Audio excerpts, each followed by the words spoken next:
De Dieu soit loué. Amen. Il est présent. Il est là. Est-ce que vous ressentez sa présence? Est-ce que vous sentez que le Seigneur est en train d'agir? Est-ce que vous sentez que Dieu est en train de bénir? J'aimerais te dire que c'est dans ces moments-là que tu dois prendre des décisions. C'est dans ces moments-là que des foyers se reconstruisent. C'est dans ces moments-là que l'impossible devient possible. C'est dans ces moments-là où toi, que toute ta vie, tu as cru que c'était terminé pour toi et que tu ne seras jamais béni, que tu ne seras jamais chrétien, que Dieu ne t'a jamais aimé. Mais c'est dans ce moment-là que tu comprends que Dieu a des projets pour toi. Et qu'il est capable d'agir. Et qu'il est capable de bénir. Je suis heureux dans mon cœur de pouvoir vous porter le message de la parole de Dieu. Je remercie nos frères de nous avoir donné cette place. Mais moi, cette place, je veux la donner à Jésus ce soir.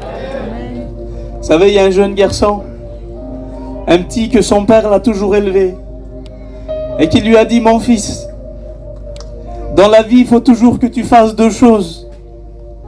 Que tu sois poli et que tu dises la vérité. Et voilà que le père répétait toujours les mêmes paroles à son enfant. Et un jour, l'histoire nous dit que le père a amené son fils à l'église.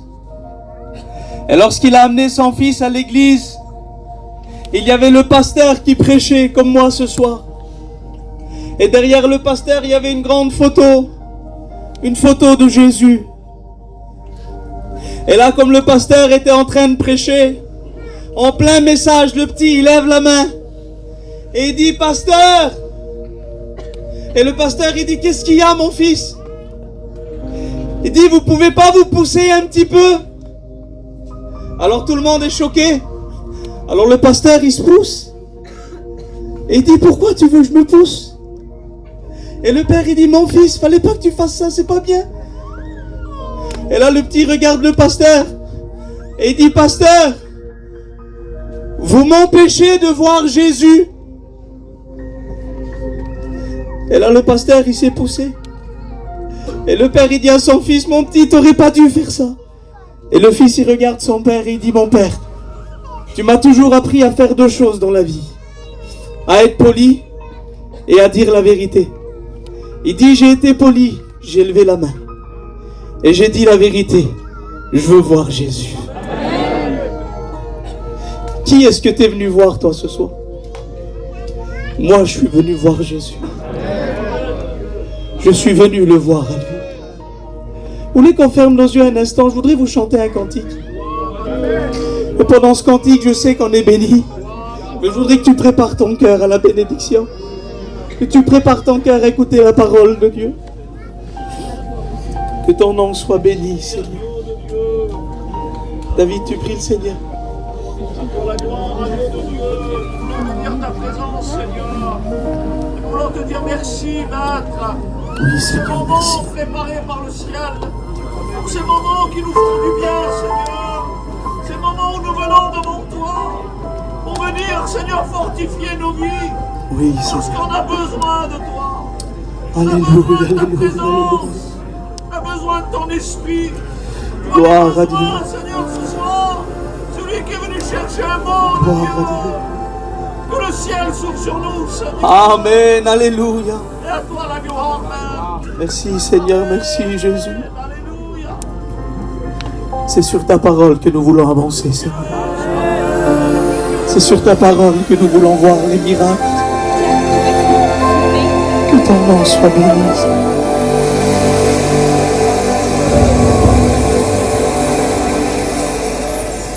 Toute la nuit sans rien prendre. Pierre n'arrive plus à comprendre.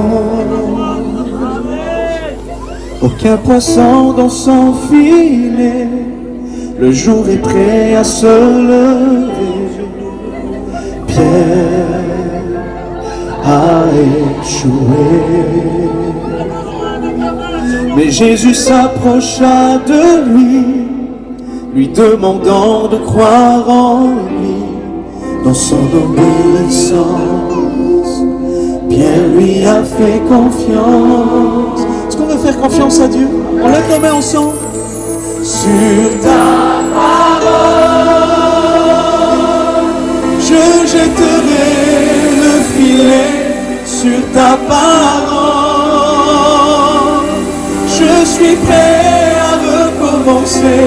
Je veux te faire confiance, mettre mon espérance en ta parole, Jésus.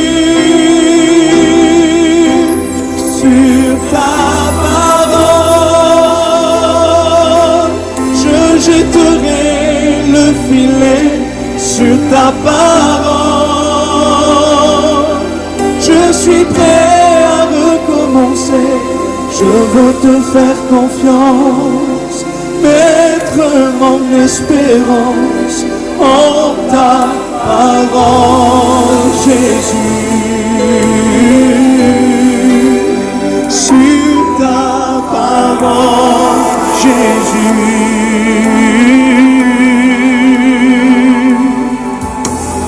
Toute la nuit sans rien prendre. Ça arrive parfois. Pierre n'arrive plus à comprendre. Aucun poisson dans son filet. Le jour est prêt à se lever. Pierre a échoué. Mais Jésus s'approche de lui. Mais Jésus s'approcha de lui demandant de croire en lui. Dans son obéissance, Pierre lui a fait confiance. On dit de tout notre cœur. Sur ta parole, je jetterai le filet. Sur ta parole, je suis prêt à recommencer.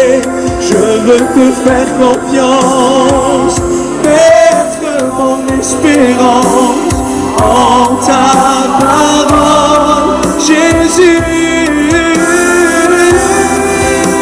Sur ta parole, je veux engager mon foyer. Sur ta parole,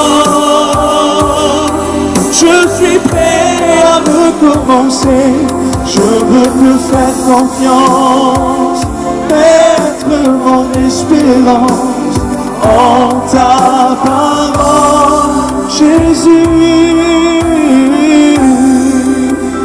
Sur ta parole, je jetterai le filet. Sur ta parole, je suis prêt à recommencer. Je veux te faire confiance, mettre mon espérance en ta parole, Jésus. Gloire à Dieu, gloire au Seigneur.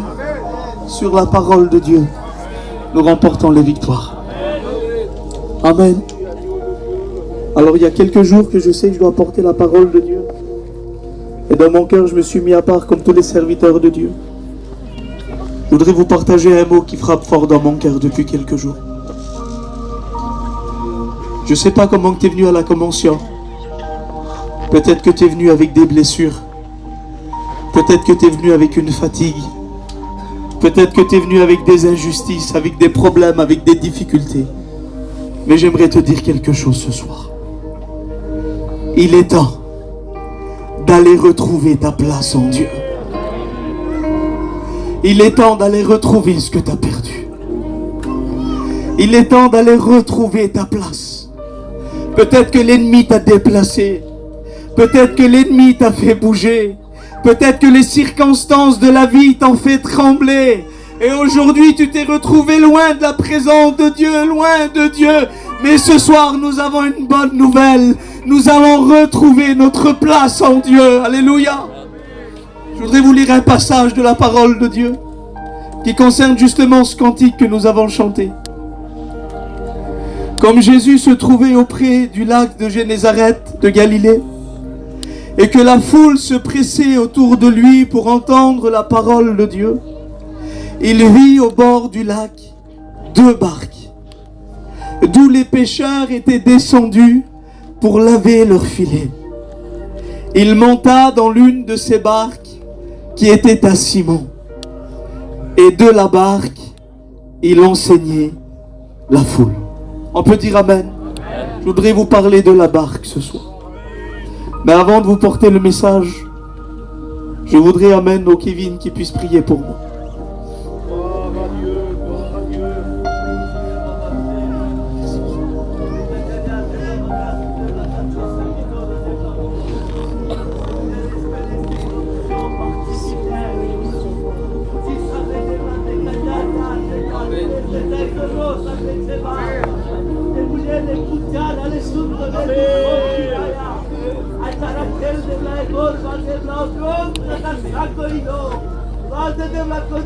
Gloire à Dieu. Alléluia. Gloire à Jésus. Merci pour ton Amen, amour. Merci pour tes bienfaits. Merci pour ta présence. Dieu, agis dans le Oui, cœur Seigneur. de bénis ton serviteur. Dispose l'assemblée et que ton nom soit béni. Au nom de Jésus. Amen. Gloire à Dieu. Il monta dans l'une de ces barques. Et ce soir, je voudrais vous parler de cette barque. Alléluia. On voudrait vous prêcher l'évangile tout simple. On voudrait vous prêcher l'évangile vrai. Cet évangile qui est capable de sauver, de transformer des vies. Et ce message, un jour, m'est venu dans mon cœur par rapport à une expérience. Un jour, nous étions arrivés dans ce pays d'Israël. Vous savez, toute ma vie, j'ai voulu aller en Israël. Et voilà que mon rêve s'est accompli. Voilà qu'on va arriver en Israël. Et lorsqu'on est arrivé là-bas, on marchait sur les lieux où Jésus a marché. On visitait les lieux où Jésus a guéri les malades. On visitait les lieux où Jésus a ressuscité des morts. Et voilà que le 2e ou le 3e jour va arriver. Et là, le guide, le matin, nous annonce. Et il nous dit aujourd'hui, on va partir sur le lac de Galilée. Je ne sais pas pour vous si vous avez déjà été en Israël, pour quelques-uns. Mais pour moi, c'était Disneyland. J'étais un petit bébé, j'étais émerveillé en voyant tous ces endroits que j'avais lus dans la parole de Dieu. Mais moi, ce que je voulais voir, c'était le lac de Galilée. C'était voir ce lac où Jésus a fait tant de miracles. Et là, voilà qu'on est dans le bus, direction Galilée. Et là, pendant 1 heure ou 2, j'ai hâte d'arriver au plus vite. J'ai hâte d'arriver pour pouvoir voir ce lac. Et lorsqu'on arrive, voilà que le bus se place. Et lorsque le bus se place, je suis le premier à courir en dehors du bus pour aller voir le lac de Galilée. Et comme je suis en train de courir, le guide, il me dit, monsieur, c'est pas maintenant le lac de Galilée. Il dit, c'est après.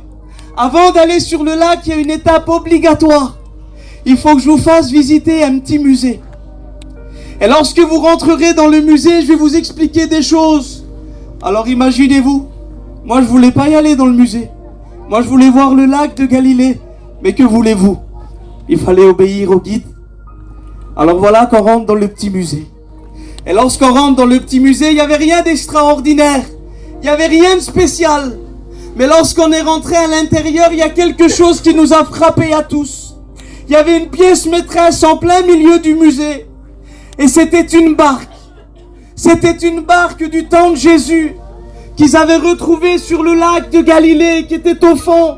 C'était une barque qui avait été rafistolée, une barque qui avait été bricolée. Elle était en morceaux, elle était en 1000 miettes. Il y avait des morceaux de ferraille qui la tenaient debout. Et la barque, elle était au milieu du musée. Et là, le guide commence à nous expliquer. Et il nous dit, voilà, cette barque, c'était une barque du temps de Jésus. Elle aurait pu appartenir à l'apôtre Pierre. Elle aurait pu appartenir à des pêcheurs qui pêchaient sur le lac de Galilée. Cette barque s'est retrouvée au fond et il y a quelques années, des pêcheurs l'ont retrouvée et l'ont placée dans le musée. Et là, comme le guide est en train de nous parler, certains prenaient des photos, certains, eh bien, écoutaient ce que le guide disait. Moi, j'étais là au milieu de tout le monde. Et d'un seul coup, en un instant, j'ai écouté la voix de Dieu me parler. Est-ce que vous croyez que Dieu est capable de parler ce soir? Je vous le dis en vérité, je ne suis pas un prophète. Mais si ce jour-là, une fois dans ma vie, Dieu m'a parlé, ce jour-là, Dieu m'a parlé. Et là, lorsque Dieu m'a parlé dans mon cœur, j'ai écouté cette voix qui disait ces mots. Mes yeux regardaient la barque et il y avait cette voix qui me parlait. Et ça m'a dit ça. Ça m'a dit ça. Ça m'a dit, c'est pas sa place. Alors je me retourne pour voir c'est qui m'a parlé. Mais il n'y a personne. Alors je regarde la barque encore une fois. Et comme je regarde la barque une deuxième fois, j'écoute encore la voix me répéter les mêmes mots et encore plus fort. Et me dire, c'est pas sa place. Alors là, je comprends plus rien. Alors on sort du musée. On va sur le lac de Galilée, on fait la réunion, on est béni. Toute la journée, on fait les lieux où Jésus a marché. Voilà que le soir, vers 9h du soir, on est dans le bus en direction Jérusalem. Et là, tout le monde est fatigué. Et là, dans mon cœur, je me repasse. Et là, je me repasse l'après-midi, je me repasse la journée dans mon cœur, les expériences passées. Et l'expérience du musée du matin revient dans mon cœur. Et là, je repense cette barque que j'ai vue. Et cette voix qui m'a parlé que c'était pas sa place. Et là, dans mon cœur, j'ai commencé à penser. J'ai commencé à méditer. Et je sentais que dans mon cœur, il y avait un message qui rentrait. Je sentais que dans mon cœur, Dieu déversait des paroles. Et là, dans mon cœur, j'ai commencé à réaliser quelque chose. Et je me suis dit, Seigneur, si on nous a dit que cette barque était une barque datée d'il y a 2000 ans, qui appartenait à des pêcheurs sur le lac David, elle aurait pu appartenir à Pierre. C'est possible. Et je me suis dit, et si c'était cette barque-là?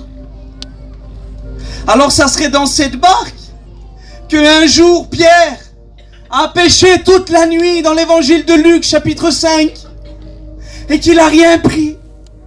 Et que toute la nuit, il a jeté le filet, il l'a ramené, il l'a jeté, il l'a ramené, mais il n'y avait rien. Mais que le matin, Jésus s'est approché de lui, et qu'il lui a dit, Pierre, avance en pleine eau, et jetez vos filets. Mais Pierre va lui dire, Seigneur, nous avons péché toute la nuit, et on n'a rien pris. Mais sur ta parole, Seigneur, je jetterai le filet. Je ne sais pas depuis combien de temps tu prends rien. Je ne sais pas depuis combien de temps tu n'es pas béni. Mais ce soir, sur sa parole, il faut réessayer encore. Parce qu'il est capable de faire le miracle. Et la Bible dit que Pierre a pris une grande quantité de poissons. Alors je me suis dit, si c'est cette barque-là, alors c'était aussi cette barque. Un jour, les disciples étaient sur ce même lac de Galilée. Et qu'à un moment donné, Jésus dormait dans la barque. Et que la tempête s'est levée dans Marc 4. Et que cette tempête a commencé à faire bouger la barque. Et que les disciples avaient peur, que les disciples étaient effrayés. Et que les disciples ne savaient plus quoi faire.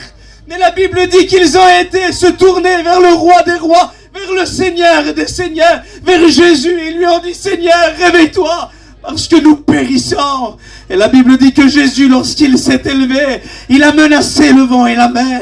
Et il a dit, silence, tais-toi. Et il y a eu un calme. Peut-être que ta barque, elle bouge en ce moment. Peut-être que les problèmes de la vie, les difficultés de la vie t'ont fait trembler et tu as peur. Et dans ton cœur, tu ne sais plus quoi faire. Les disciples ne savaient pas quoi faire. Et la mer et le vent écoutaient la voix de Pierre, ne se sont pas arrêtés. La mer et le vent écoutaient la voix de Jean, ne se sont pas arrêtés. Mais lorsque la mer et le vent écoutaient la voix de Jésus, la Bible dit qu'un mot de Jésus a calmé la tempête. Parce que c'est le Créateur qui parlait. J'aimerais te dire que ce soir, dans tes tempêtes et dans tes combats, si Jésus dit un mot, pas Tyson, hein, pas les frères, si Jésus dit un mot, tout peut changer.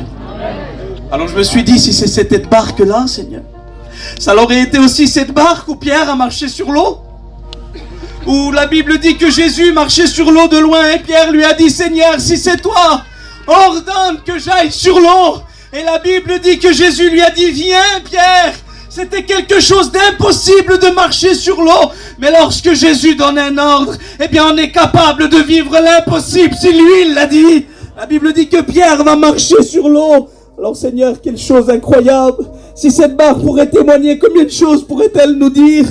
Oui, mais un jour, certainement par rapport à un problème, une difficulté sur le lac de Galilée, cette petite barque en bois a commencé à se fissurer. Et tout doucement, en se fissurant, elle a commencé à prendre l'eau. Elle a commencé à prendre l'eau. Et tout doucement, elle a commencé à sombrer de plus en plus bas, de plus en plus vers le fond, de plus en plus dans les ténèbres. Et cette petite barque s'est retrouvée au fond du lac de Galilée, où plus personne la voyait, où plus personne ne la remarquait. Souviens-toi les jours où tu étais heureux.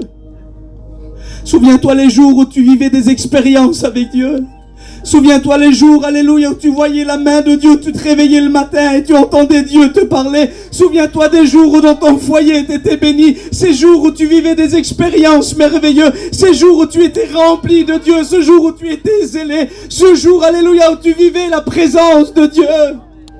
Parce que la Bible dit dans Jérémie 29, verset 11, « Car je connais les projets que je formais sur vous, dit l'Éternel, projets de paix et non de malheur, afin de vous donner un avenir et de l'espérance. » J'aimerais vous dire que le monde donne des projets, le monde donne des idées, mais il n'y a que Dieu qui donne un avenir. Souviens-toi ce jour où tu étais rempli de Dieu. Mais voilà, peut-être que comme ce cantique qui dit, c'était par une belle journée, où le soleil brillait, pas un nuage en vue, mais brusquement, sans prévenir, l'orage fut dans ma vie. Et souviens-toi ce jour où le problème a frappé. Souviens-toi ce jour où les difficultés ont frappé. Souviens-toi ce jour, alléluia, où l'ennemi est venu te menacer.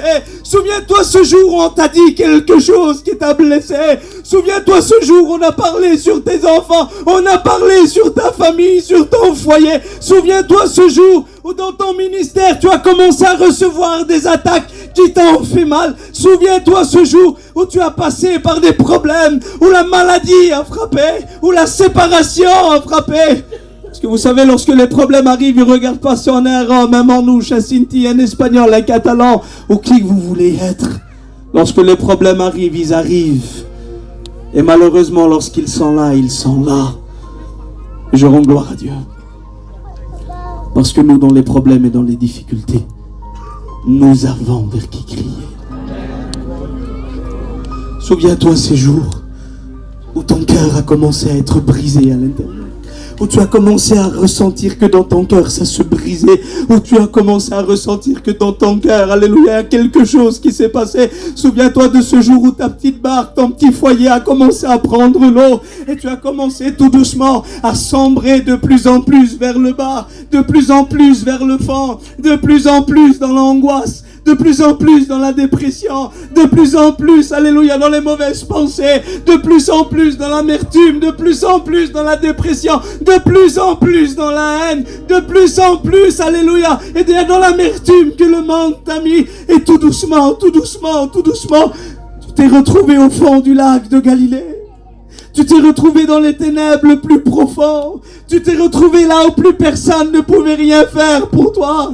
Et peut-être que des jours ont passé, que des mois ont passé, que des semaines ont passé.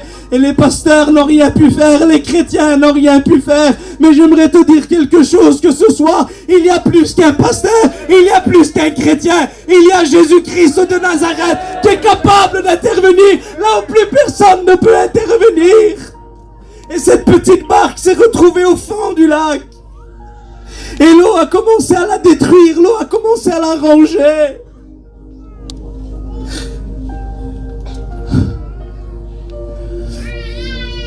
Et là, tout doucement, tu as commencé à dire, pour moi, c'est terminé. Nous, on s'en sortira jamais. Mais au bout de 2000 ans, à peu près, des pêcheurs qui étaient sur le lac de Galilée, ont commencé à voir des morceaux de bois qui flottaient. ont commencé à voir des morceaux de bois. Ils ont commencé à voir les restes d'une petite barque. Et là, ils ont commencé à aller chercher les petits morceaux, un par un, un par un. Et là, ils ont commencé à ramener la barque en dehors de l'eau. Mais lorsqu'ils l'ont ramenée en dehors de l'eau, comprenez bien que des années sous l'eau, ça fait des dégâts. Lorsqu'ils ont essayé de la remettre sur l'eau, ça ne marchait plus. Il y avait trop de trous, il y avait trop de fissures, il y avait trop de corrosion. C'était difficile, la barque, elle était complètement détruite. Parce que des années sous l'eau, ça fait des dégâts. Écoute, j'aimerais te dire ça ce soir. Des années dans l'angoisse, ça fait des dégâts.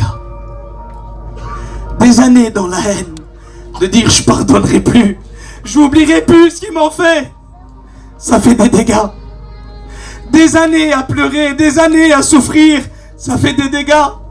Des années à dire nous, jamais Dieu nous bénira, nous, c'est pas pour nous les conventions, nous, c'est pas pour nous les bénédictions, c'est pas pour nous le baptême du Saint-Esprit, c'est pas pour nous de revenir à Dieu, ça fait des dégâts. Des années dans l'alcool, ça fait des dégâts. Des années dans la drogue, ça fait des dégâts.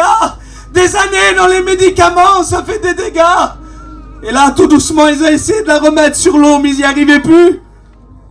Et lorsqu'ils ne pouvaient plus la mettre sur l'eau, c'est peut-être que toi, tu as essayé de faire un jour. Tu as essayé de revenir à la réunion. Tu as essayé d'être chrétien.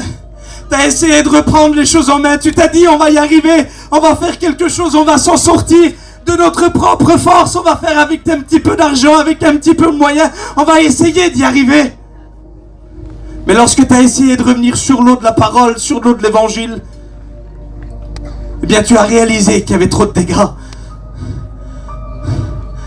T'as trop souffert.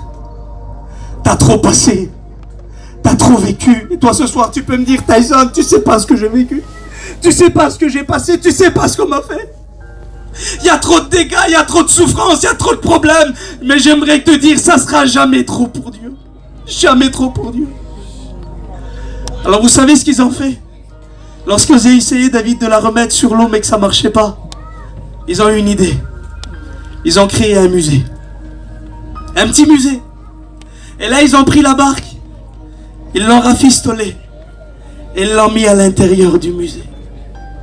Et toi, lorsque tu as essayé de revenir à Dieu, lorsque tu as essayé de revenir sur l'eau, de prendre ta petite vie en main, le diable il est venu à côté de toi et il t'a dit, toi, non, impossible. Toi, impossible que tu sois béni. Toi, impossible que tu sois heureux. Toi, impossible que ça change chez toi. Toi, aller à la réunion. Toi, être dans l'œuvre de Dieu. Impossible. Toi, tu t'as dit, oui, c'est vrai. Mais comment je vais faire alors? Et l'ennemi, il est venu à ton oreille. Il t'a dit, viens. Tu peux plus y aller sur l'eau? C'est pas grave. Viens. J'ai créé un musée pour toi. Un musée? Mais qu'est-ce que je vais faire dans le musée? Dans le musée, tu vas sourire. Tu vas te mettre en plein milieu du musée. Et tu vas faire croire que ton foyer, il est heureux. Tu vas faire croire que ta vie, elle est belle. Tu vas faire croire à tout le monde que tu as réussi. Je dois faire ça, oui. Alors tu t'es mis à l'intérieur du musée. Et là, dans le musée, lorsqu'on vient te voir et on te pose la question, alors ça va? Tout va bien. Ton foyer, ça va? Tout va bien. Tes enfants, ça va? Tout va bien. Ton ministère, ça va? Tout va bien. Ta vie chrétienne avec Dieu, ça va? Tout va bien. Tout va bien. J'aimerais te dire quelque chose ce soir. Arrête de dire que tout va bien, alors que tout va mal. Arrête de dire que tu es heureux alors que tu es malheureux. Vous savez, un musée, il y a quelque temps, j'ai été dans le musée du Louvre avec mes enfants. Lorsqu'on est arrivé dans le musée du Louvre, la première chose qui m'a frappé, c'était l'odeur. Lorsqu'on rentre dans un musée, il y a une odeur.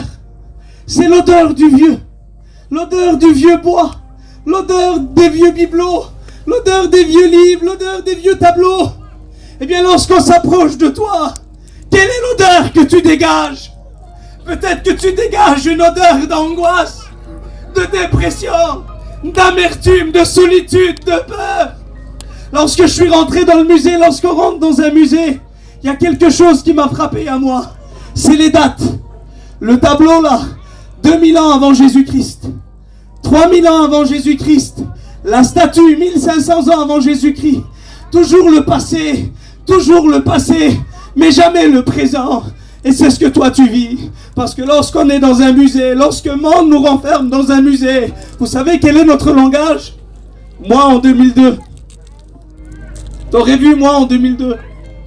J'étais le premier à taper les piquets à la convention. T'aurais vu moi en 2015. T'aurais vu moi en 2016 quand je chantais un cantique. T'aurais vu moi en 2020. T'aurais vu moi en 2022. Gloire à Dieu pour le passé. Parce que le passé c'est des expériences glorieuses. Mais j'aimerais te dire que notre Dieu il est le même hier, aujourd'hui et éternellement.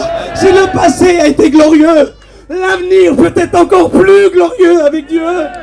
Mais lorsqu'on vit dans un musée, on présente toujours le passé pour faire oublier ce qu'on vit aujourd'hui. Gloire à Dieu pour avant. Mais aujourd'hui, t'en es où? T'en es où aujourd'hui? Quel est l'état de ta vie aujourd'hui? Lorsqu'on est dans un musée, je ne sais pas si vous avez déjà été, mais dans un musée, il n'y a jamais rien qui change. Il n'y a jamais rien qui bouge. Il n'y a jamais rien qui est déplacé. Si je prends la bouteille là et que je la mets dans le musée, vous repassez dans 10 ans. Il y aura un tas de poussière comme ça dessus. Elle n'aura pas bougé. Depuis combien de temps ça ne change pas chez toi? Depuis combien de temps ça ne bouge pas chez toi? Depuis combien de temps c'est toujours pareil? Toujours les mêmes angoisses, toujours les mêmes difficultés, toujours les mêmes larmes, toujours les mêmes problèmes. Je rends gloire à Dieu parce que ce soir, les choses peuvent changer. Les choses peuvent changer. Un musée, j'imagine cette petite barque au milieu. Lorsqu'on va la journée, toutes les lumières sont allumées. Les gens rentrent dans le musée. Ils voient la petite barque qui est là. Elle est là, elle est rafistolée, elle est bricolée. Et là, les yeux de tout le monde sont sur la barque. Les yeux de tout le monde sont sur la barque. Et ça, c'est la journée, ça, c'est notre vie à nous. Tout le monde nous regarde. Je m'excuse, mais c'est dans mon cœur. On joue une comédie toute la journée. On fait comme si que tout va bien toute la journée. Comme si qu'on est heureux, comme si qu'on a réussi. Mais vous savez, un musée, à 19h30, ça ferme, hein? Ça ferme. Et là, je vois le gardien du musée éteindre les lumières une par une. Tac, tac, tac, tac, tac. Et là, le musée se retrouve dans les ténèbres. Et là, la petite barque, elle est au milieu. Tout le monde est sorti. La porte est fermée à clé. Et là, la petite barque, elle se retrouve tout seule. Eh bien, ça, c'est notre vie à nous. Je sais pas pour vous, mais toute la journée, le sourire, il est là. Mais des fois, il n'est pas vrai. On dit que tout va bien alors que c'est pas vrai. Mais on est tous pareils. Vous savez ce qu'on fait le soir? On rentre chez nous. On éteint les lumières. Une fois que les lumières sont éteintes, on ferme les rideaux. On ferme la porte à clé. Et là, la petite barque, elle se retrouve tout seule. Au milieu d'un musée. Tout seul dans les ténèbres. Et là, il n'y a plus personne à qui dire tout va bien. Là, il n'y a plus personne à qui dire je suis heureux, j'ai réussi. Là, tu es tout seul avec tes larmes, tout seul avec ton angoisse, tout seul avec ta solitude. Et là, le matin revient, et là, les portes s'ouvrent, et là, les lumières s'allument, et là, pareil comme avant, tout va bien. Écoute, t'en as pas marre? T'en as pas marre de vivre comme ça? T'en as pas marre de vivre dans un musée? La place d'une barque, c'est pas dans un musée. Une barque dans un musée, ça n'a pas de place. Une barque dans un musée, ça n'a pas de sens. Une barque dans un musée, ça n'a pas sa place. Une barque dans un musée, c'est pas la place qu'il devrait y avoir.